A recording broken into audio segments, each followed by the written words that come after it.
பல்லாவரத்தை பந்தாடுறாங்க.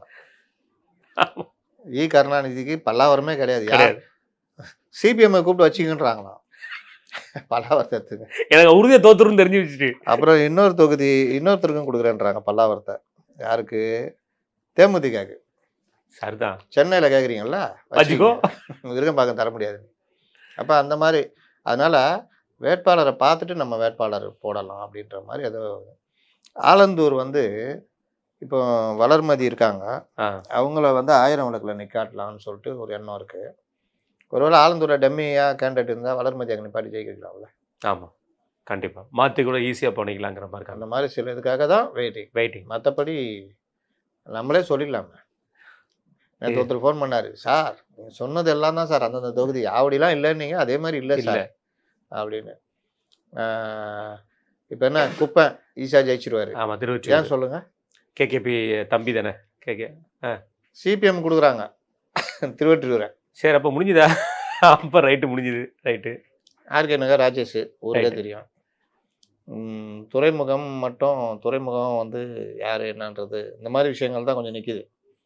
சேப்பாக்கம் இவர் ஆதி ராஜாராம், டி நகர் சத்யா தான் போன முறை குறைஞ்ச வாக்கில். விருகை ரவி, அங்கே வேளச்சேரி அசோக்கு, இந்த மாதிரி எல்லா இடத்துலையுமே எல்லாருமே தெரியும். மயிலாப்பூர் பாஜகவுக்கு போயிடுச்சு, அதனால 1000 விளக்கு வளர்மதி.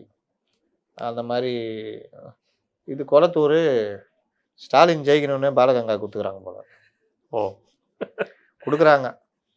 சரி, இவங்க எல்லாம் உண்மையிலேயே அவர் ஒழுங்காக வேலை செஞ்சாருன்னா அவர் மரியாதை இப்போ கொடுத்தாங்கன்னா கண்டிப்பாக. இந்த தடவையும் அவர் இது பண்ணலன்னா நம்ம சொல்கிறதுக்கு இல்லை. ஏன்னா கட்சிக்குள்ளேயே கேட்குறவங்கலாம் தெரியும், அவரா அப்போ பிரச்சனையே இல்லைங்க ஸ்டாலின். இப்போ ஸ்டாலினுக்கு ஒரு இது பண்ணுற மாதிரி வேட்பாளரை அங்கே போடணும். அதுக்கு ஒருத்தர் சுனில்னு கூட ஒருத்தர் கேட்டுக்கிட்டு இருக்காரு, 1000 விளக்கு டாக்டர் சுனில். அவரை மாதிரி ஒரு புதுமுகங்களை கொடுத்தா கூட சரி, நம்ம டஃப் கொடுப்போம் அப்படின்னா கொடுத்தாங்கன்னா முதல்வர் கைத்த ஒரு வேட்பாளர்னா அவங்க ஒரு இது இருக்கும்ல, உத்வேகம் இருக்கும்ல. ஏன்னா அங்கே தாவேக பிரிக்கிறாங்க, ஓட்ட பிரிக்கிறாங்க.